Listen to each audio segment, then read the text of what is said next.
हिमाचल प्रदेश के 75 वर्ष की इस यात्रा के इस समारोह में जो हमीरपुर के समीरपुर विधानसभा, सुजानपुर विधानसभा क्षेत्र और इस सुजानपुर के ऐतिहासिक ग्राउंड में यहाँ पर आयोजित किया गया है।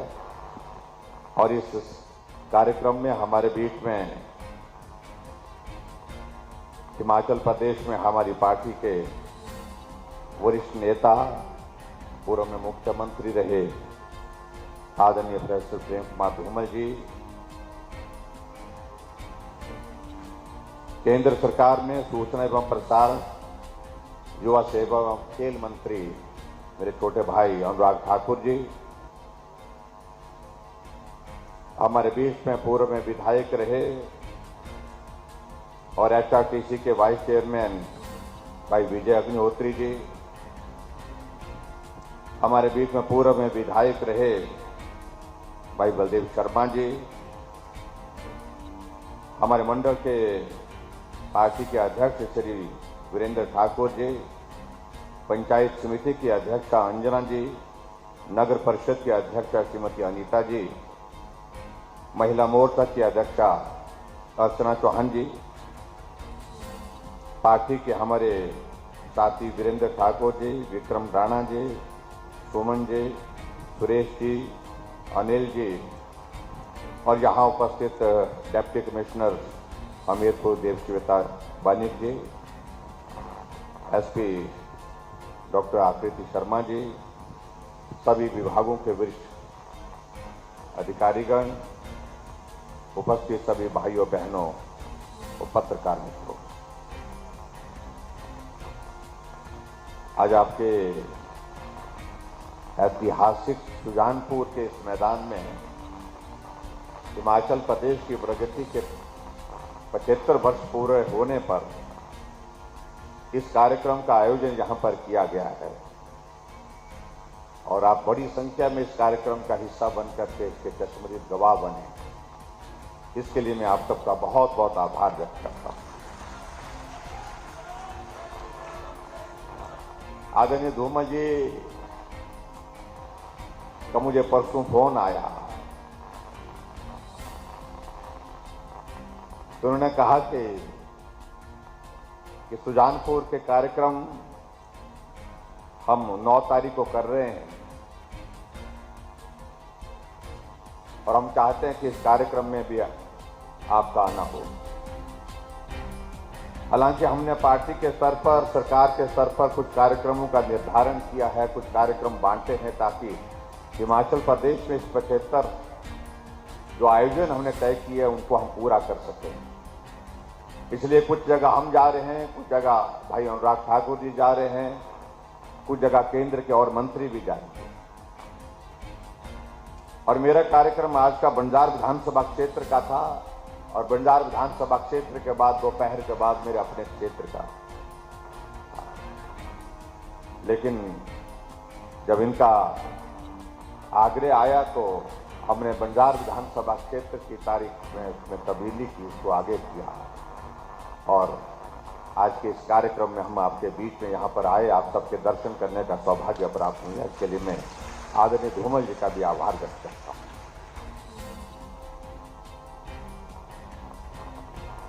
भाई और बहनों, मुझे लगता है कि जिस प्रकार से श्री अनुराग ठाकुर जी ने आपके सामने सारे विषय बड़ा स्पष्ट कर दिया। ये आयोजन अगर हम कर रहे हैं हिमाचल प्रदेश में और हिमाचल प्रदेश के सभी विधानसभा क्षेत्र में, और विधानसभा क्षेत्र तो 68 हैं लेकिन हम 75 कर रहे हैं, 75 कर। इसके पीछे हेतु क्या? कई लोग इस बात को लेकर के बहुत आजकल खोजबीन कर रहे हैं, रिसर्च कर रहे हैं।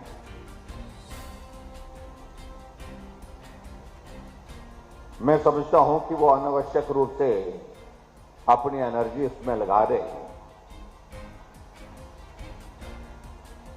ये हमारे लिए सौभाग्य की बात है कि देश आज अमृत महोत्सव मना रहा है, जहां आजादी के 75 वर्ष पूरे होने के बाद हमारे देश के यशस्वी प्रधानमंत्री नरेंद्र मोदी जी ने एक नहीं अनेकों कार्यक्रम के आयोजन तय किए। ये देश समझे, ये देश जाने कि हमको आजाद हुए 75 वर्ष हुए हैं और 75 वर्ष की यात्रा में हम कहां से कहां पहुंचे हैं।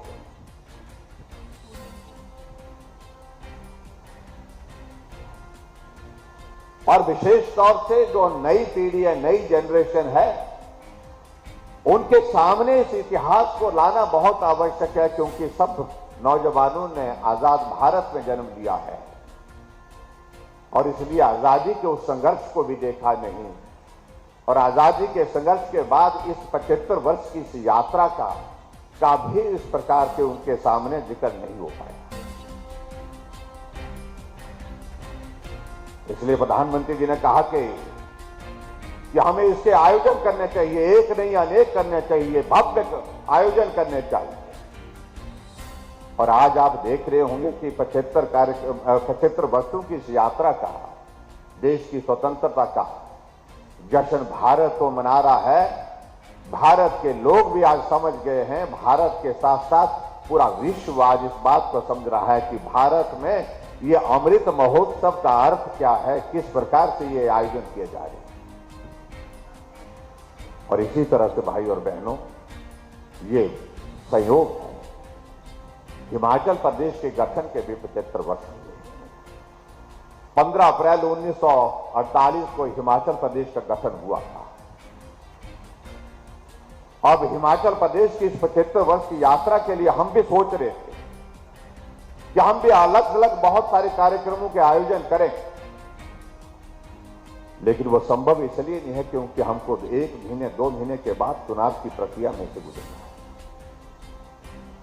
लेकिन उसके बावजूद हमने एक चीज को तय किया, चलो आओ एक काम करते हैं, इस 75 वर्ष की इस यात्रा में जिन हिमाचल वासियों का हिमाचल को आगे बढ़ाने में अपना योगदान रहा, जिन्होंने मेहनत करके परिश्रम करके हिमाचल को आगे बढ़ाने में अपना योगदान दिया है, उनका सार्वजनिक मंच में जाकर के हम उनका अभिनंदन कर सके, उनका धन्यवाद कर सके। इसलिए आज के इस कार्यक्रम में हमीरपुर में आपके जो है यहां पर सुल्तानपुर विधानसभा क्षेत्र के सभी भाई बहनों का अभिनंदन करने के लिए आया हूं और अभिनंदन के साथ आपका आभार व्यक्त करने के लिए आया हूं कि इस हिमाचल की इस यात्रा में आपका बहुमूल्य योगदान रहा है।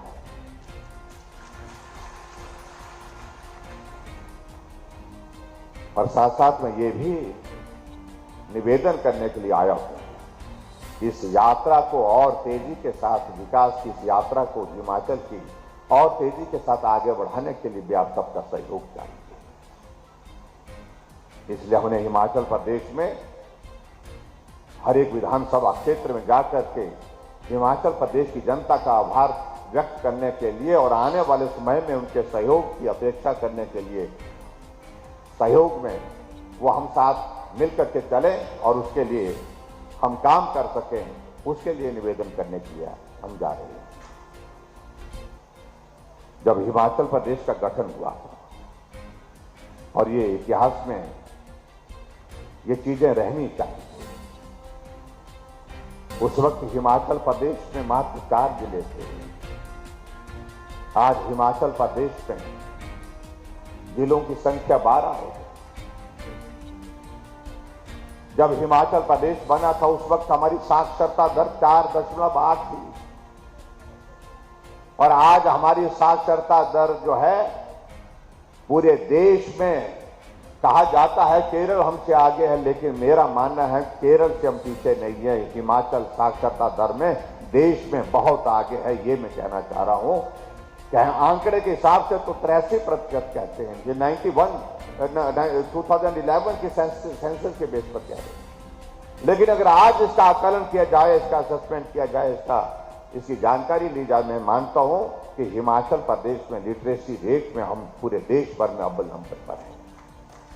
और उसमें हिमाचल प्रदेश में साक्षरता दर में हमीरपुर तो पहले से भी आगे है और आज की तारीख में भी पूरे हिमाचल प्रदेश में अगर साक्षरता दर में कोई जिला आगे है तो हमीरपुर जिला उसमें आगे है, अव्वल नंबर पर है। उसके लिए मैं भी आप सबको बहुत बहुत बधाई देता हूं। अभी हम जा रहे थे, यहां पर कार्यक्रम में आ रहे थे, आप लोगों ने देखा होगा कि यहां पर वो स्टॉल लगे हैं, यहां पर प्रदर्शनी लगी है। मेरा आप सबसे भी निवेदन है कि आप प्रदर्शनी में जरूर जा करके देखें। हमने इसमें कोशिश की है, अलग अलग विभागों की जो प्रदर्शनियां लगी हैं, हिमाचल तब और हिमाचल अब, यानी कि हिमाचल 75 वर्ष पहले कहां था और आज कहां खड़ा है, इसका एक छोटी सी झलक जो इसकी चित्रण हमने करने की कोशिश की है। जब हमने इस कार्यक्रम का शुभारंभ किया था चंबा जिला के मिंजर के मेले से, जब हम प्रदर्शनी देखने के लिए वहां पर प्रदर्शनी में गए तो हम देख करके इस बात को लेकर के हैरान, पांगी घाटी का एक पुल का जिक्र उसमें है, उसका फोटो, घास की रस्सी बांध करके बना करके पुल बनाया गया है और उस रस्सी से लोग जो है नदी को पार करते। ये भी एक दौर था। रावी नदी में पार करने के लिए, उसको पार करने के लिए कोई रास्ता नहीं था, तरीका सिर्फ एक तरीका था कि भैंस की खाल में हवा भर के उसको पूरा फुला दिया जाता था और उस खाल का सहारा लेकर के नदी को पार किया जाता था। वो भी आप लोगों को यहां प्रदर्शनी में कहीं देखने को मिलेगा। ये रावी नदी का ही जिक्र नहीं कर रहा हूं, हिमाचल की बाकी नदियों की स्थिति भी ऐसी थी।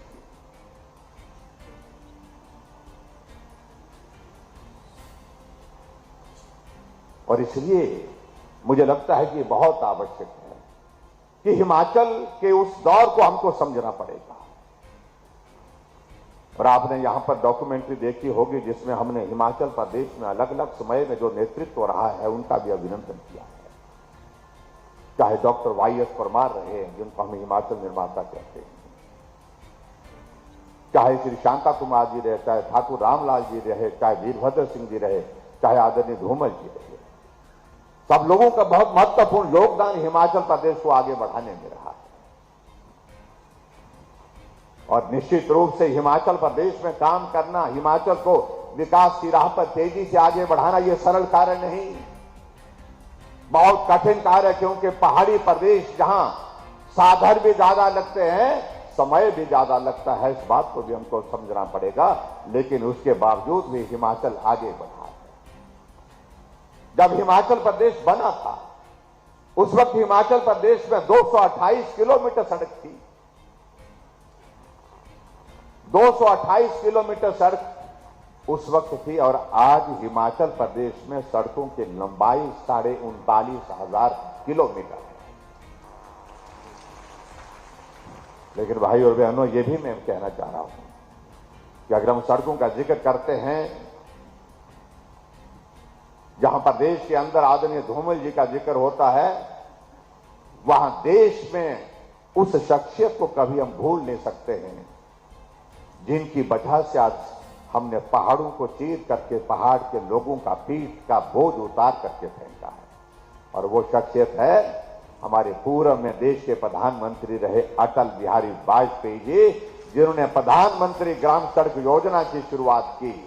और जब उन्होंने इस योजना की शुरुआत की थी, उस वक्त उन्होंने इस बात का भी जिक्र किया था, मैं शहरों में भी जाता हूं, मैं गांव में भी जाता हूं, शहर साधन संपन्न हो गए, शहर देखने में अच्छे और चलने में भी अच्छे लगते हैं, लेकिन जब गांव जाता हूं तो गांव में देखता हूं मेरे गांव के लोगों का पीठ का बोझ अभी तक नहीं उतरा।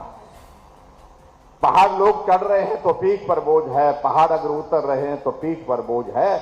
और इसके लिए प्रदेश के पास साधन नहीं है, इसलिए केंद्र से 60,000 करोड़ रुपए की लागत से प्रधानमंत्री ग्राम सड़क योजना की शुरुआत करने का आह्वान उन्होंने किया।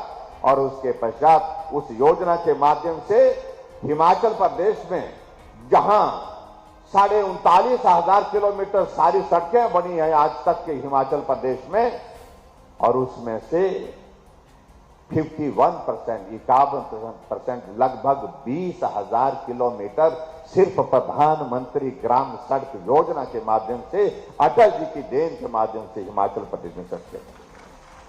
हम कैसे भूल सकते हैं ऐसे नेतृत्व जो हिमाचल को अपना घर मानते थे, ऐसा नेतृत्व जो हिमाचल के साथ भावुकता के साथ जुड़े हुए। जब छुट्टी होती थी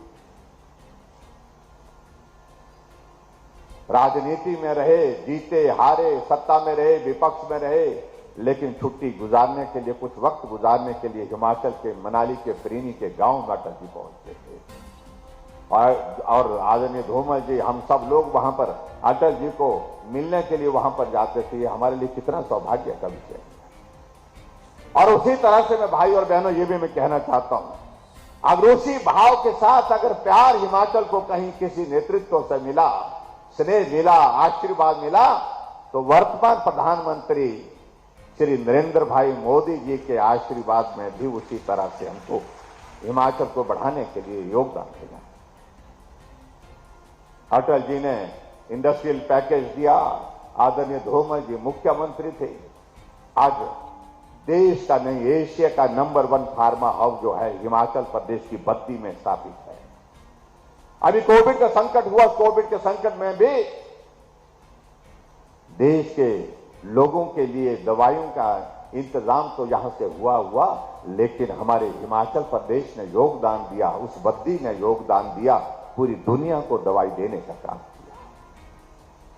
और आज अगर हम इस बात को कहते हैं कि इंडस्ट्रियल सेक्टर में हिमाचल पहाड़ी प्रदेश है, छोटा प्रदेश है, यहां इंडस्ट्रियल सेक्टर में काम करने की संभावना नहीं है, उन सारी बातों को दरकिनार करते हुए हमारे देश के वर्तमान प्रधानमंत्री नरेंद्र भाई मोदी जी ने एक दूसरा पैकेज हिमाचल प्रदेश को दिया, जो आपके ऊना में हरोली विधानसभा क्षेत्र के अंतर्गत बल्क ड्रग फार्मा पार्क का इन प्रिंसिपल जो स्वीकृति दे दी, जिसका जिक्र अनुराग भाई जी भी यहां पर कर रहे थे। हम सब लोग लगे हुए थे इस काम के लिए, जोर से लगे थे। हमने कहा बिजली हम देंगे, सस्ती बिजली देंगे, पानी भी हम देंगे, बिना पैसे से पानी देंगे, जमीन भी हम देंगे। जब इसकी बिडिंग हुई, किसी ने कल्पना नहीं की थी कि हिमाचल इसमें बहुत इतना इस तरह से अग्रेसिव होकर के बिडिंग करेगा। मैंने अधिकारियों के साथ बातचीत की कि ये करना ही है, हर हाल में करना है, ये पार्क हमको चाहिए। और ऐसे में हमारे अधिकारियों ने भी काम किया। और जब बिडिंग की प्रोसेस कंप्लीट हुई, उसके पश्चात इसके फॉलोअप के लिए आदरणीय प्रधानमंत्री जी से, आदरणीय स्वास्थ्य मंत्री जी से और मैं और अनुराग जी अलग अलग समय में अलग अलग बात करते रहे। बातचीत करके जो है मुझे इस बात की खुशी है कि पूरे देश भर में 3 बल्क ड्रग फार्मा पार्क स्वीकृत हुए, हिमाचल पहले नंबर पर उठ गया। उसके लिए मैं आप सबको बधाई देता हूं। जहां 20,000 से ज्यादा नौजवानों को डायरेक्ट रोजगार मिलेगा, 10,000 नौजवानों को इनडायरेक्ट रोजगार मिलने की संभावना है। जब ये बल्क ड्रग फार्म पूरा बन करके तैयार होगा और ये इसका जो इन्वेस्टमेंट का जो टोटल जो आंकड़ा जाने की संभावना है, और ये 50,000 करोड़ को टच करने वाला है, तो इसलिए मैं ये कह रहा हूं कि हिमाचल प्रदेश के लिए इससे सौभाग्यशाली, इससे बड़ा सौभाग्य हो नहीं सकता है जो आदरणीय मोदी जी के नेतृत्व में हमें ये भेंट मिली है, गिफ्ट मिली है। कई बार विचित्र लगता है, कई हमारे साथी कहते हैं कि मोदी जी आए थे लेकिन दिया कुछ नहीं, आदत पड़ गई है। उनको समझना चाहिए कि हमारे देश के यशस्वी प्रधानमंत्री नरेंद्र भाई मोदी जी पूरे देश भर में जहां भी जाते हैं कोई घोषणा नहीं करते। जहां की जो जरूरत है उस जरूरत के हिसाब से काम करते हैं। और हिमाचल के लिए तो उन्होंने कहा, जब हमने ग्लोबल इन्वेस्टर्स मीट धर्मशाला में की थी, 1 साल पूरा होने पर उस वक्त आदरणीय प्रधानमंत्री जी आए थे और हमें शुभकामनाएं दे करके गए, आशीर्वाद दे करके गए। उस वक्त उन्होंने कहा था ये हिमाचल मेरा अपना है। जो इन्वेस्टर्स आए थे देश के विदेश के, उनके सामने कहा था ये हिमाचल मेरा अपना घर है, आपसे मेरा निवेदन है कि आप यहां पर इन्वेस्ट करिए, अपना काम भी करिए, हिमाचल को भी आगे बढ़ाइए और देश भी आगे बढ़ेगा और आप सब भी आगे बढ़ेंगे। ये आग्रह उनने जो है एक तरह का एक एम्बेसडर होकर के जो है हिमाचल के लिए काम करने के लिए आग्रह किया। हम उस एहसान को कभी चुकता नहीं कर सकते।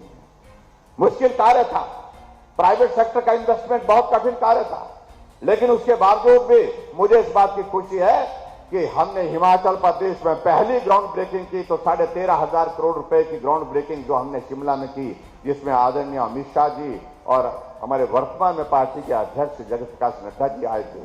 और दूसरी ग्राउंड ब्रेकिंग 4 वर्ष का कार्यकाल पूरा करने पर आदरणीय प्रधानमंत्री जी जब आशीर्वाद देने के लिए मंडी आए थे तो 28,000 करोड़ रुपए की ग्राउंड ब्रेकिंग वहां की, जो हिमाचल के लिए कह रहे हैं कि कुछ नहीं था। उन्हें मालूम होना चाहिए 10,000 करोड़ रुपए से ज्यादा का के प्रोजेक्ट हिमाचल को मिले। आज हिमाचल प्रदेश में हर क्षेत्र में अगर विकास हो रहा है, हर क्षेत्र में अगर गति से काम हो रहा है, तो हमारे कांग्रेस के लोग मालूम नहीं क्यों विचलित हैं। और विचलित होना कई बार स्वाभाविक रूप से मुझे लगता है कि उनकी परिस्थिति इस प्रकार से है। उनने कल्पना नहीं की थी, कभी सोचा भी नहीं था इस प्रकार से इस कोविड के संकट के बावजूद भी हिमाचल की विकास यात्रा इस तरह से तेजी से आगे बढ़े। लेकिन जब हर क्षेत्र में जब जाकर के वो देख रहे हैं कि सैकड़ों करोड़ रुपए के उद्घाटन और शिलान्यास हो रहे हैं, तो स्वाभाविक रूप से उनका विचलित होना जो है वो समझा जा सकता है। आज मैं आपके सुजानपुर विधानसभा क्षेत्र में भी आया हूं और मुझे इस बात की प्रसन्नता है कि आपके यहां पर भी 6 उद्घाटन 3 शिलान्यास के कार्यक्रम यहां पर जो संपन्न हुए हैं, उसमें 51 करोड़ रुपए के उद्घाटन और शिलान्यास यहां पर संपन्न हुए। उसके लिए मैं आप सबको बहुत बहुत बधाई देता हूं और आदरणीय धूमल जी को भी, आप सबको भी, सब लोग आगे बढ़े, हर क्षेत्र में विकास हो, ये हम सबका लक्ष्य है। इस लक्ष्य के साथ आगे बढ़कर के हम काम कर रहे हैं। भाई और बहनों, जहां हिमाचल प्रदेश में हमारी सरकार का 5 वर्ष का कार्यकाल पूरा होने जा रहा है और स्वाभाविक रूप से हम चुनाव के चरण में, चुनाव की बात चुनाव के समय में करेंगे। लेकिन इतना मैं जरूर कहना चाहता हूं, हमने इन 5 वर्षों में हिमाचल प्रदेश में समर्पित होकर के गरीब लोगों की मदद करने की कोशिश की। जहां गरीब वहां हम गरीब के करीब रह करके काम किया।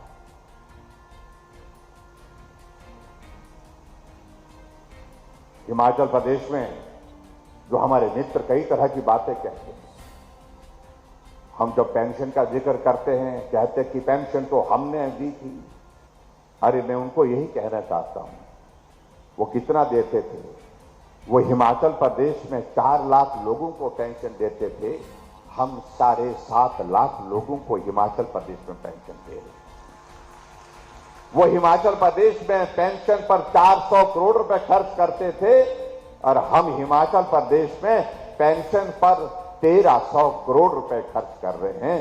कहीं तो थोड़ा आंकड़ा देखा करो, नजर मारा करो। ठीक है, आपकी समय में रस्म अदा करती थी, लेकिन हम सेवा के भाव के साथ इस काम को पूरा करने की कोशिश कर रहे हैं। हिमाचल प्रदेश में गरीब लोगों का इलाज में मदद का रास्ता कैसे निकल सके, इस सारे काम को हमने आगे बढ़ाने की हमने कोशिश की। जहां आदरणीय प्रधानमंत्री नरेंद्र मोदी जी ने आयुष्मान भारत के माध्यम से पूरे देश के लोगों के लिए 5 लाख रुपए का हेल्थ कवर दिया, हमने कहा हिमाचल प्रदेश में भी लगभग 20 लाख लोगों को उसका लाभ मिल रहा है आयुष्मान भारत का। लेकिन कुछ पोर्शन जो है, क्योंकि आबादी तो 70 लाख से पार हो चुकी है, बाकियों को भी ये लाभ मिलना चाहिए। हमने हिमाचल प्रदेश में अपनी योजना हिमाचल प्रदेश की चलाई, जिस योजना को हमने मुख्यमंत्री हिम केयर के नाम से हम कहते हैं, और उस योजना में भी हमने हिमाचल प्रदेश में 5 लाख रुपए का हेल्थ कवर सभी हिमाचल वासियों को, गरीब हिमाचल वासियों के लिए उसमें उपलब्ध कराया। 3,20,000 से ज्यादा लोग जो है वो हिम केयर का लाभ लेकर के स्वस्थ होकर के घर गए हैं, बिना पैसे खर्च करके गए। लेकिन वो लंबे समय तक सत्ता में रहे, वो बार बार सत्ता में रहे। गरीब आदमी का इलाज में मदद करने का रास्ता क्या हो सकता, ये सोच उनकी नहीं बन पाई। यहां भाई अनुराग जी गैस के चूल्हे का जिक्र कर रहे थे। आदरणीय प्रधानमंत्री जी ने पूरे देश के लिए उज्ज्वला योजना चलाई। उसके पीछे भाव था कि हर घर में गैस का चूल्हा होना चाहिए, पर्यावरण हमारा सुरक्षित रहना चाहिए।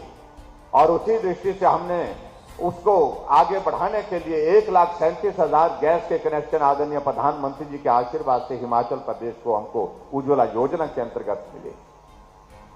लेकिन कुछ महिलाएं मिली और एक जगह में कहीं कार्यक्रम में गया था, कुछ महिलाओं ने एप्लीकेशन लिख करके लाई थी और कहा कि हमको भी गैस चाहिए। तो मैंने कहा गैस आपको मिल रही होगी उस उज्ज्वला योजना के अंतर्गत। फिर मालूम पड़ा कि वो परिवार जो जहां उज्ज्वला योजना के अंतर्गत वो कवर नहीं हो पा रहा था। मैंने अधिकारियों को पूछा तो मैंने कहा कि इसमें क्या रास्ता निकल सकता है। उन्होंने कहा कि जी बहुत मुश्किल काम है, बहुत पैसा लगेगा अगर सबको गैस देने लगेंगे। हमने कहा ये देना ही है, ये करना है, और हमने करने का रास्ता निकाला। उस वक्त अधिकारियों ने कहा कि 60 से 70 हजार गैस के कनेक्शन हमको और देने पड़ेंगे पूरे हिमाचल प्रदेश में। लेकिन अब आंकड़ा मालूम पड़ा कि हमको हिमाचल प्रदेश में हर घर में गैस का चूल्हा पहुंचाने के लिए 3,35,000 कनेक्शन देने पड़े, लेकिन एक भी घर हमने हिमाचल में नहीं छोड़ा जहां गैस का चूल्हा नहीं पहुंचाया।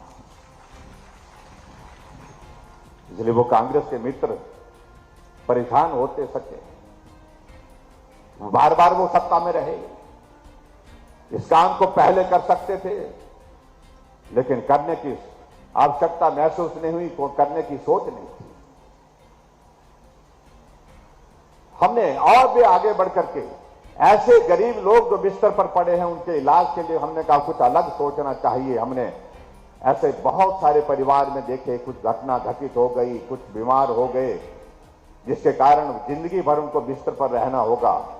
ऐसे लोगों के लिए हमने हिमाचल प्रदेश में सहारा योजना की शुरुआत की और 20,000 लोग हिमाचल प्रदेश में सहारा योजना के अंतर्गत रजिस्टर हुए और उन लोगों को हर महीने 3,000 रुपए उनके खाते में हम डाल करके उनकी मदद कर रहे हैं। अभी शिमला में कुछ दिन पहले एक कार्यक्रम था, उस कार्यक्रम में मंच पर एक महिला को बुलाया गया, कांगड़ा जिला की महिला थी। अब जो उस महिला को बुलाया गया तो उसके बारे में उसका परिचय दिया गया कि इस महिला को जो है वो सहारा योजना का लाभ मिला। और हमने सोचा, हमने देखा कि महिला तो हमने देखी तो हमने कहा ये तो बिल्कुल ठीक है, चल करके आ रही है, खड़ी है। लेकिन जब अगला परिचय उस तरह से दिया कि इस महिला के जो पहला बच्चा हुआ था वो स्वस्थ नहीं था, किसी भी गंभीर बीमारी से ग्रसित था, लेकिन उसके बाद जब दूसरी संतान पैदा हुई तो वो भी ऐसी ही बीमारी से ग्रसित निकला। और उसके पश्चात जब तीसरा बच्चा भी उसी तरह से गंभीर बीमारी से ग्रसित निकला और अंततः ऐसी स्थिति बनी कि पति उसको छोड़ करके चला गया। उस महिला के सामने कोई रास्ता नहीं था, या तो मैं अपने आप ही और बच्चों को लेकर के सबको इस दुनिया से निजात पाने का रास्ता ढूंढे। साथ ही रिश्तेदार, गांव वाले जो मदद कर सकते थे, जितनी हो गई तो हो गई, लेकिन कब तक करेंगे ये प्रश्न पैदा था उनके मन में।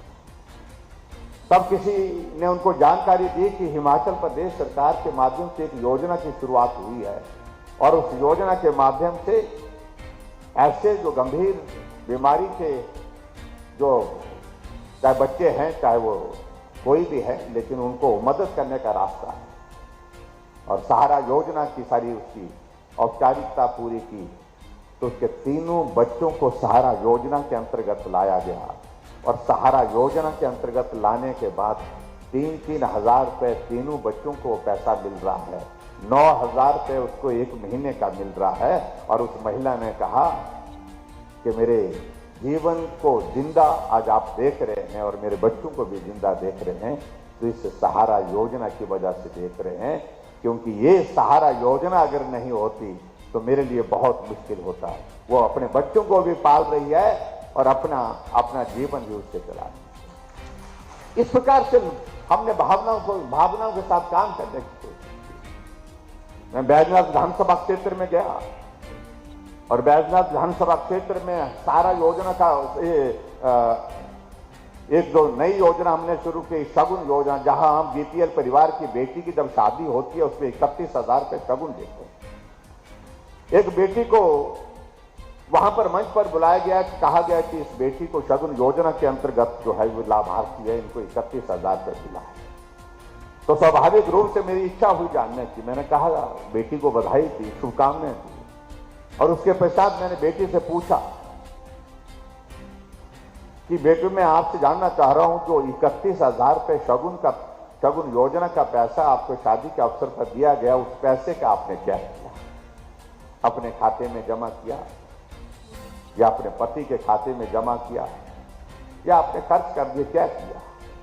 उस बेटी ने माइक पर आकर के कहा, उसके पिता भी साथ ही खड़े थे। उस बेटी ने कहा कि वो 31,000 रुपये मेरे अकाउंट में आया, लेकिन मैंने वो पैसा निकाल करके अपने पिताजी के हाथ में दे दिया। सबको हैरानी भी लगी, आश्चर्य भी हुआ कि शगुन योजना का पैसा जो है वो बेटी को दिया गया था, लेकिन उसके बावजूद पिता के हाथ में क्यों ले गया? तो उस बेटी ने कहा कि पिता का भाव बेटी के लिए क्या हो सकता है, ये पिता ही जानता है। मेरे पिताजी मजदूरी करते हैं, लेकिन पिताजी की भावना थी कि जिस दिन मेरी विदाई हो तो मेरे सगे संबंधी, मेरे गांव के लोग जो है विदाई के उस समारोह में, छोटा ही समारोह, लेकिन उस कार्यक्रम में आपको शुभकामनाएं देने, आशीर्वाद देने के लिए वहां पर रहे,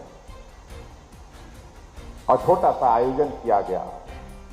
और मैंने उस आयोजन के लिए देखा कि पिताजी कुछ गांव वालों से, रिश्तेदारों से सहयोग में मदद मांगी, और ऐसे में मेरे दिल को छू गई। मैं तो अपने पति के घर में जा रही हूं, पिता का घर छोड़ करके जा रही हूं, लेकिन मेरी वजह से मेरे पिताजी उधार पैसा लेकर के मेरी विदाई का, मेरे को आशीर्वाद देने का जो कार्यक्रम कर रहे हैं, तो कितने समय तक मजदूरी करके उस पैसे को ये चुकता करते रहेंगे?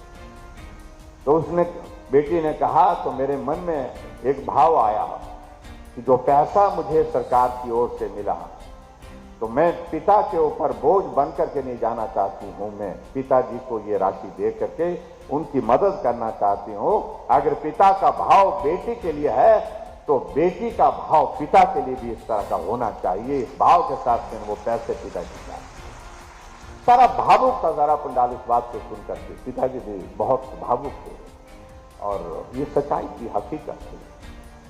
इस प्रकार से हमने योजनाओं के माध्यम से गरीब लोगों को मदद करने की, इसलिए कहा हमने, गरीब के करीब रह करके काम। जिस बात को नहीं समझ सकते, हमारे कांग्रेस के मित्र नहीं समझ सकते। बहुत सारी बातों का जिक्र करें, वक्त लगेगा, और मैं इस बात को मैं जरूर कहना चाहूंगा कि हमने और भी कदम आगे उठाए। जहां भाई अनुराग जी कह रहे थे, जल जीवन मिशन के अंतर्गत जल शक्ति मंत्रालय के माध्यम से हिमाचल प्रदेश ने नल हर घर को मिले, हर घर को नल, और नल में शुद्ध जल, इस भाव के साथ काम करने का कोशिश की। 7.5 लाख के लगभग आज से पहले नल लगे थे। हमने 3 साल के अंदर अंदर हिमाचल प्रदेश में 8.5 लाख नल हिमाचल प्रदेश में घर घर में मिल जाए। और जब पानी की बात आई कि बिल देने की बात किया, जब मैंने अधिकारियों को पूछा, मैंने कहा हिमाचल की आबादी 70 लाख के पार है, लेकिन मुझे बताया जाए, हम ये नल से पानी का जो बिल आता है, ये हम जो ग्रामीण क्षेत्रों का ये बिल कितना आता है?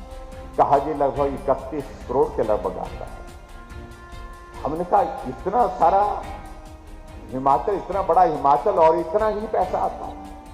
तो अधिकारी कहने लगे कि बहुत लोग देते हैं, लेकिन बहुत लोग देते नहीं है। हमने कहा ये क्या तरीका है? आधे लेते हैं, आधे नहीं देते हैं, तो ये दो चीजें तो नहीं होनी चाहिए। हमने उसी दिन निर्णय किया कि हिमाचल प्रदेश में ग्रामीण क्षेत्रों में पानी का पैसा नहीं लेंगे। पानी पिलाना पुण्य का कार्य है, हम इस पैसे का बहन खुद अपने ऊपर ले लेंगे, इसका बोझ हम खुद उठाएंगे, लेकिन उसके बावजूद हमने कहा ग्रामीण क्षेत्रों में पानी का बिल नहीं आएगा। और उसी तरह से आगे बढ़ करके हमारी माताएं बहनें यहां पर बैठी। अभी मैं आ रहा था तो अनुराग जी ने कहा कि यहां पर एक स्टॉल लगा है सेल्फ हेल्प ग्रुप का, महिला सशक्तिकरण की दृष्टि से।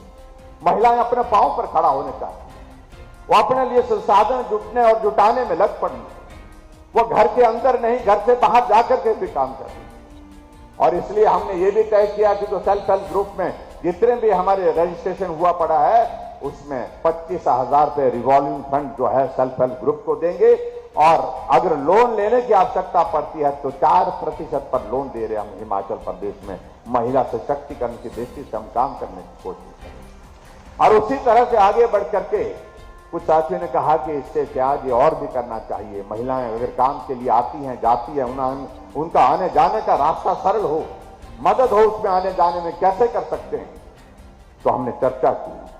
चर्चा करने के बाद हमने निर्णय किया कि महिलाओं की आबादी कुल आबादी का आधा हिस्सा है, आने जाने का रास्ता अगर सरल करना होगा तो इनका आने जाने का किराया भी हमको आधा करना पड़ेगा। तो हमने निर्णय लिया कि हिमाचल प्रदेश में बसों में महिलाओं से सिर्फ आधा किराया लिया जाएगा। उसके लिए भी मैं यहां पर मातृशक्ति को बहुत बहुत बधाई देता हूं, बहुत शुभकामनाएं देता हूं। लेकिन विचित्र बात यह भी, जब हमने ये कहा तो हमारे कांग्रेस के नेताओं ने कहा कि मुफ्तखोर बना दिया। हमें ये कहा गया, हमने मदद का रास्ता निकाला है, हमने मुफ्त नहीं आधा किया। आधा करने को मुफ्त नहीं कहा जा सकता है।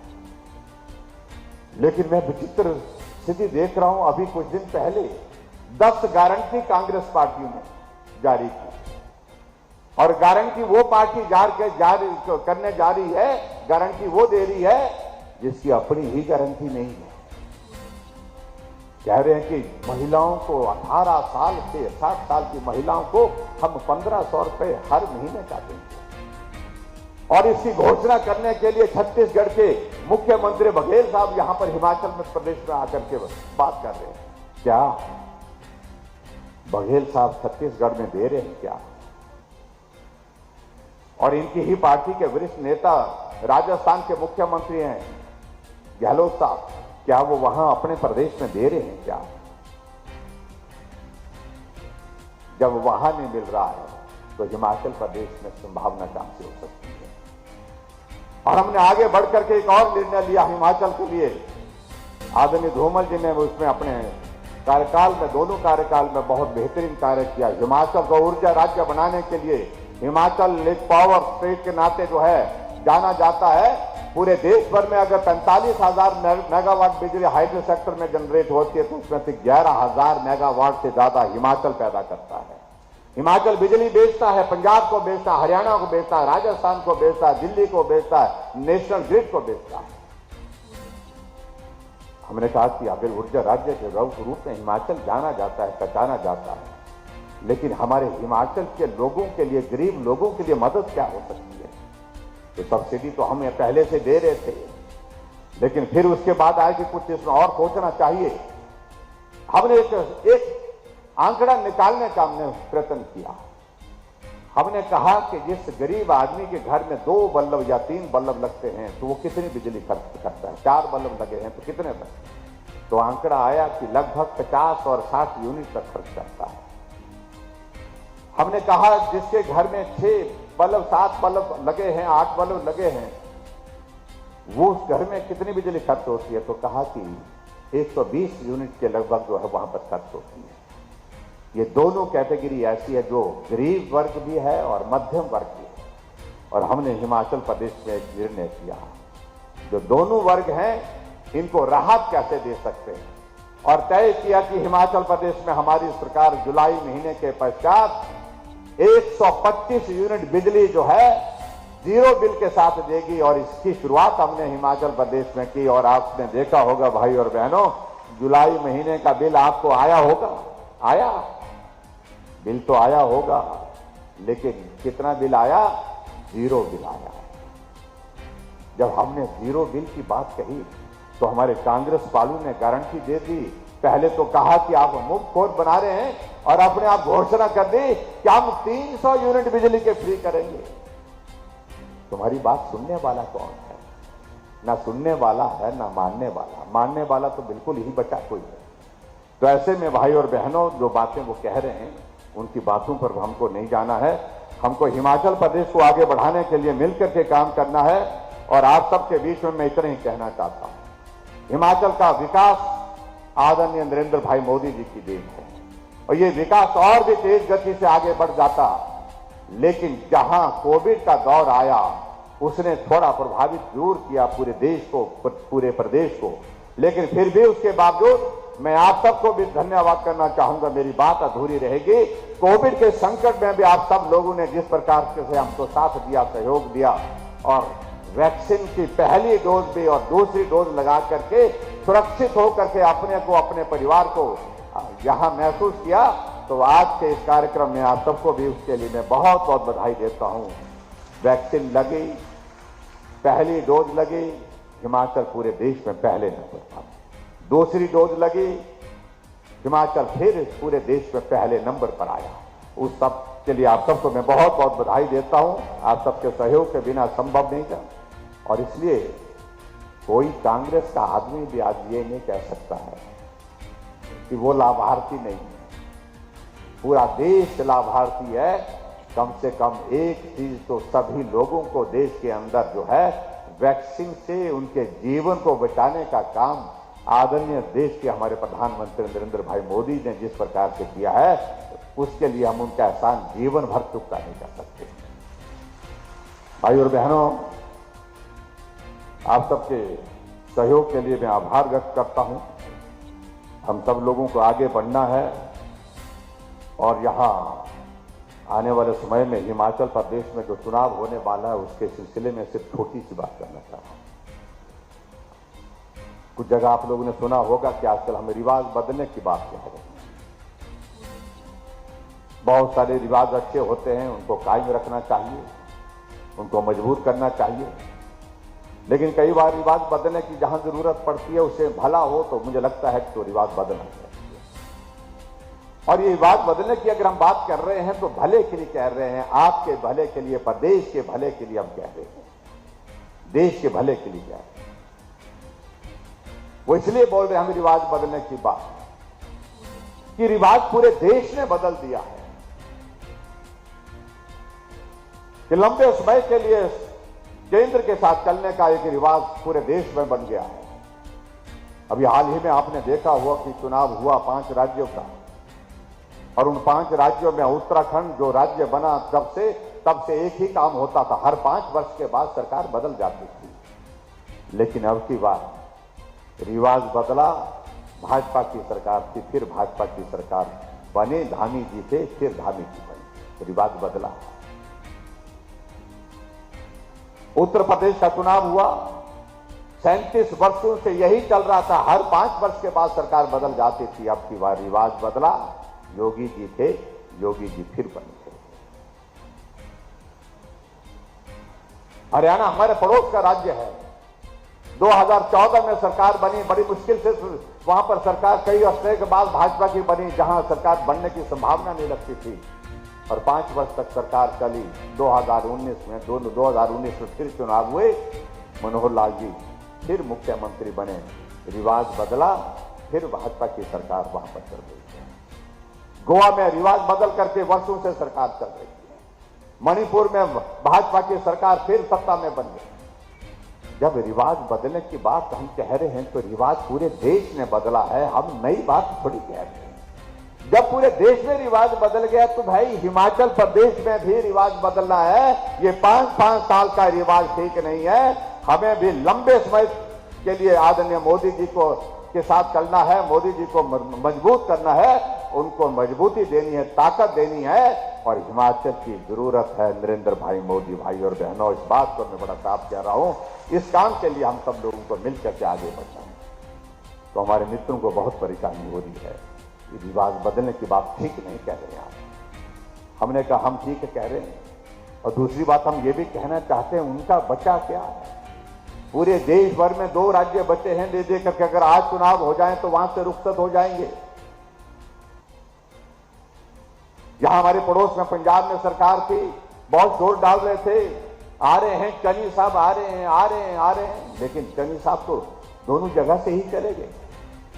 तो इसलिए हम उनके बारे में अब ज्यादा क्या बोले, सिर्फ इतना ही कहना चाह रहा हूं। विचित्र परिस्थिति है, पूरे देश भर में कांग्रेस समाप्त हो गई। उत्तर प्रदेश में 400 से ज्यादा सीटों पर चुनाव लड़े, लेकिन सीटें 2 मिलेगी, मात्र 2 मिलेगी।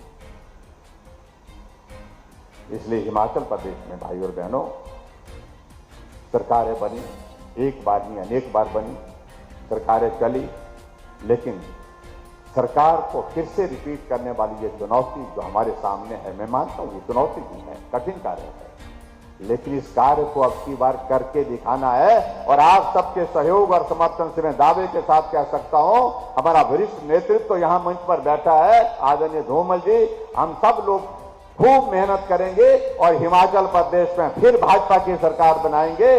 उसके लिए आप सबका आशीर्वाद चाहिए, आप सबकी शुभकामनाएं चाहिए। यही आज के इस कार्यक्रम में हम आपके बीच में यहां पर कहने के लिए और निवेदन करने के लिए भी आए हैं। और मैं आज के इस कार्यक्रम के लिए खासतौर से आदरणीय धूमल जी को बहुत बहुत बधाई देता हूं। 2-3 चीजों को लेकर के यहां आदरणीय धूमल जी ने आग्रह किए हैं। एक तो सब जज कोर्ट का किया है, इसका एक प्रोसीजर है, उस प्रोसीजर के अंतर्गत इसको हम आगे करेंगे, इसको पूरा करेंगे। ये मैं आपको बता रहा हूं कि निश्चित रूप से इसको भी पूरा करेंगे। सब जज कोर्ट की यहाँ सुजानपुर की जो मांग है, ये जस्टिफाइड मांग है और उसको पूरा करेंगे। दूसरी बात, यहाँ पर एक और बात कही गई है कि जो bus stand, old bus stand है यहाँ सुजानपुर का, उसको ठीक करने की आवश्यकता है, उसके लिए कुछ पैसे की आवश्यकता है। तो आज के इस अवसर पर इस बस स्टैंड को ठीक करने के लिए आदरणीय धूमल जी ने जो आग्रह किया है उसको मैं स्वीकार करता हूं। मैं तो 50 लाख रुपए यहां इस बस स्टैंड के लिए देने की यहां पर घोषणा करता हूं। और पीडब्ल्यूडी डिपार्टमेंट और ट्रांसपोर्ट डिपार्टमेंट जल्दी से इसकी औपचारिकता पूरा कर ले, ताकि जल्दी से उसका काम भी शुरू हो जाए। तुरंत इसका पैसा हम जारी भी कर देंगे।